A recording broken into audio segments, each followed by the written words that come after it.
So, ito po pala yung kanyang CT scan result. According to the doctor, talagang na-stroke po siya ng time na yun, nung Monday po. Hi everyone! Hello! So, for today's video, guys,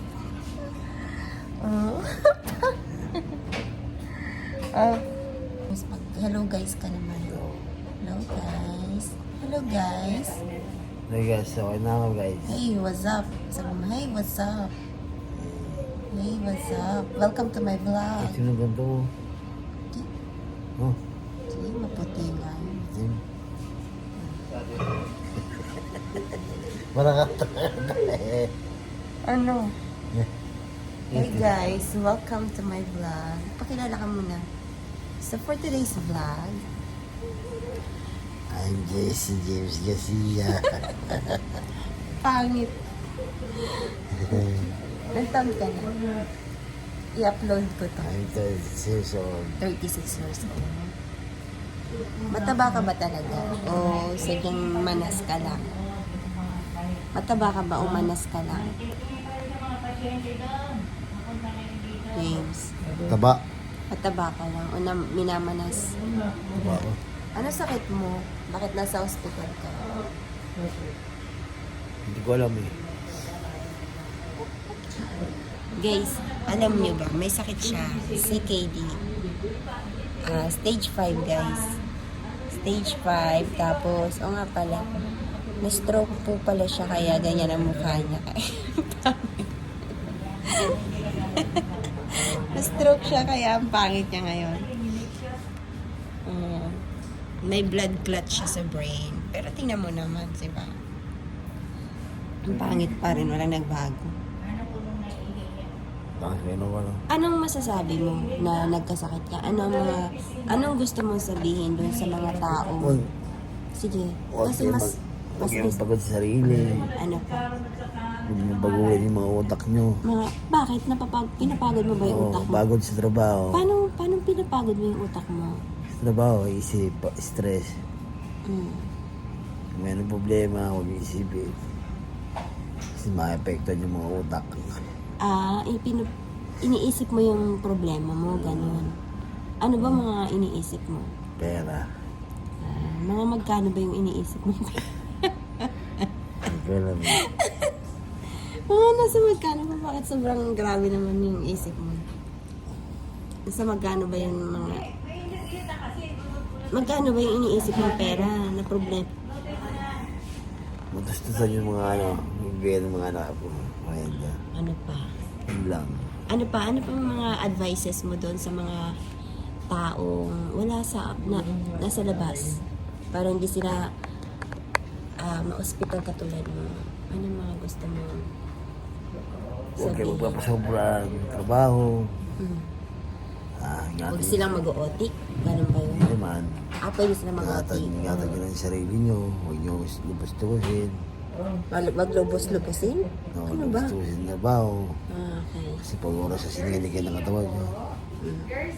Yes, ma'am. Dito po. Yes po. Hi, sir. Kamusta? Basta Kamusta kayo? Dr. Garcia po. Naalala niyo ba ako? Kamusta? May mahina sa'yo? Ilang parang mga dito. Pang ilang araw na ulit na na-admit? Monday kami na admit. Eh, bang Hindi. Siya lang. May nahihilo, sakit ng ulo. Hindi lang. Kunti lang. Pag-uwi mo ba, naiinom mo yung maintenance mo? Ang time na ako. Kasi hindi ko na i-maintenance ko. Ano? Ay, hindi man nainom. Hindi ko na hindi ko na. I-check ka rin dito. Wait lang ah. Hindi mo na yung maintenance. Hindi ko siya naalala din. So kasi Garcia din apelyido na. Kamag-anak ba natin yun? Kala ko kamag-anak natin. kadoktora lang. Kasi lahat ng Garcia, guys, nasabi niya kamag-anak niya. Kaya lang, baka madulas. Baka madulas siya, sabihin niya kamag-anak niya. Tapos ano pa ba yung mga ma-advise mo dun sa mga nasa labas ng hospital? Ba't hindi ka na nakainom na maintenance pag-uwi? Kasi time na yun. Gumaling na rin naman po. Ha? Gumaling na rin talaga ako. Ano? Gumaling. Oo, pero din naman. Yung time na yun, ma'am, parang nakakain lang ng sobra lang. Hindi, kasi sobrang taas ng BP mo, diba? Even nung bago ka ma-discharge, halos lahat nakataas, matataas yung doses ng Gamot. gamot mo kasi sobrang taas ng BP mo. So, ang nangyari ngayon, stroke po. Diba? Kumbaga, kung naagapan natin siya, kung umiinom kayo ng gamot, sana hindi siya nangyari. Siya na stroke. But at the same time, since hindi nga makontrol yung BP mo, yung creatinine mo, tumataas din. Diba? So, kailangan iinumin yung maintenance, sir. Yes, ma'am. Hindi ibig sabihin na walang nararamdaman. Tagas-gas na yung ulo ko. Hindi ka iinom. Ngayon, Tsaka, ito ngayon, sana pag lumalabas ako, gagawin ko na yung mga utos. yun lang nga. Dapat hindi natin Oo. hintayin na may mangyari Oo, po mangyari sa ulit. inyo. Buti nga maliit lang yung stroke. Eh kung malaki, sir, Wala na. diba? Mahirap po yun. Bata ka pa. May pa mga anak ko. Sige, relax mo lang.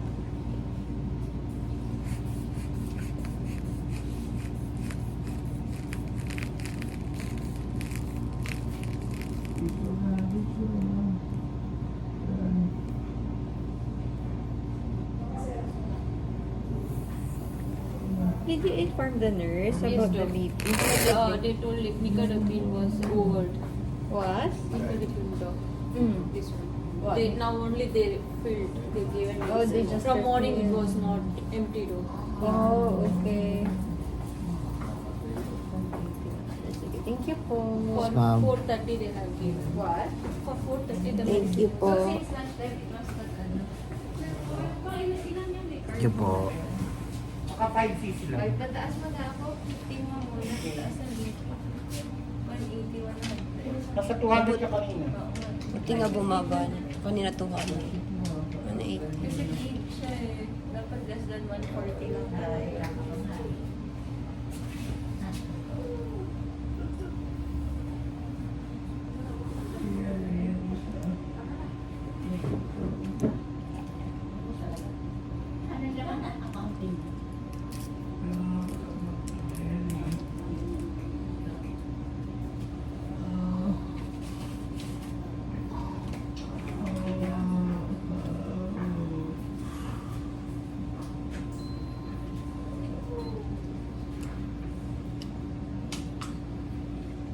Malalim.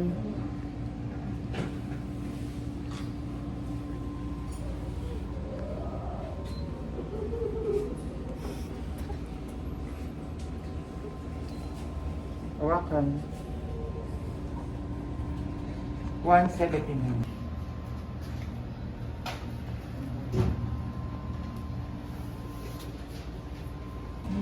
So, itutuloy natin yung interview natin.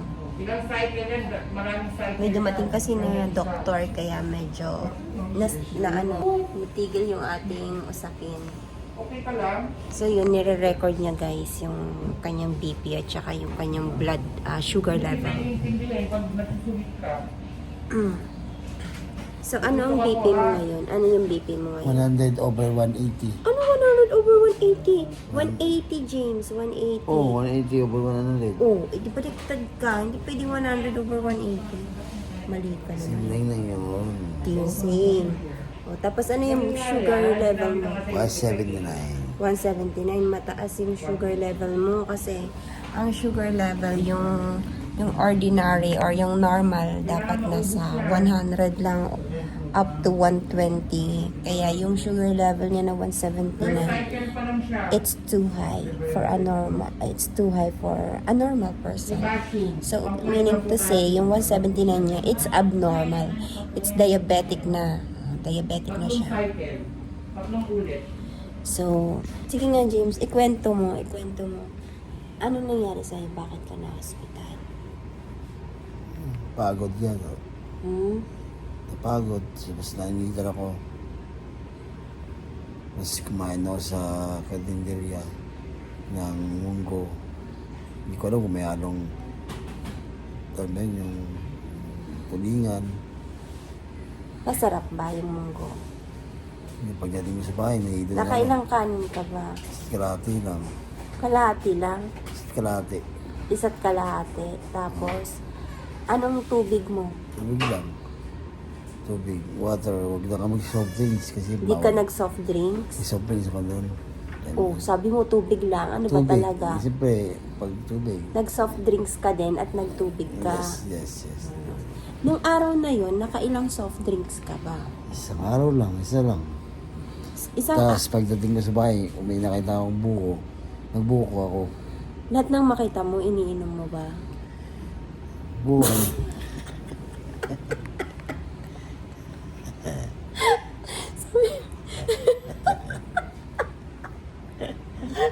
Sabi mo kasi may nakita ka kaya. Ang hirap mo pala makakita. Nagbibenta ng buko. Puti wala ka nakita ang mantika. Bibenta ng buko pala. Ang tao. Pangit mo. Sige. Tapos, ano nangyari nung nakita mo yung buko? Ayun, uminom mo ang tubig. Bumili ka. Uminom ka ng tubig. Makukulong tayo nito, James. Ang hirap mong ano. Na, Saan ka bumili ng buko? Magkano yung buko? 10 pesos. E di na, for bottle. magkano yung halaga ng kinain mo nun? Nasa 100 plus lang. 100 plus. Tapos, ano pa? Ano nangyari pa? Sumuyo ako sa bahay, pahinga. Mm. Maya-maya, umupo ako. Nakaramdam ako ng hilo. Mm. Parang sakit ng ulo ko. Tapos, Tapos yun, umalis yung asawa ko. Sinundo yung mga bata. Hindi ako sumama kasi sakit ng ulo ko. masakit ang ulo mo. Oo. Sobrang sakit ba ng ulo mo? Oo.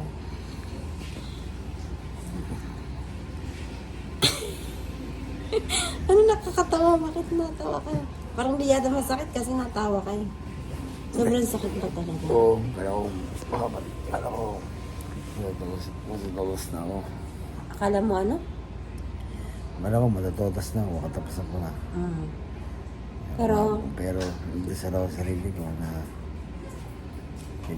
sa sarili ka nagdasal. Hindi sa Diyos. Hindi ka sa Diyos nagdasal, James. Sa sarili ka. Ano ba? Ayusin mo yun. Ayusin mo yun. Ano ba? Saan ka ba nagdasal? Para kanino? Sila nga sa Panginoon. Sa Panginoon ka nagdasal. Kala mo sa sarili. Para sa sarili ko, para manong ko, O, anong dasal mo? Sabi mo, ano sabi mo? na pagalingin mo ako, Hmm. kung mayroon ako kasalanan sa inyo, patawad. Tapos, Yun lang. tapos siguro, sa tingin mo pinakinggan ka ni Lord? Hmm. Bakit? Paano mo naman nasabi? Kasi relax din ako eh.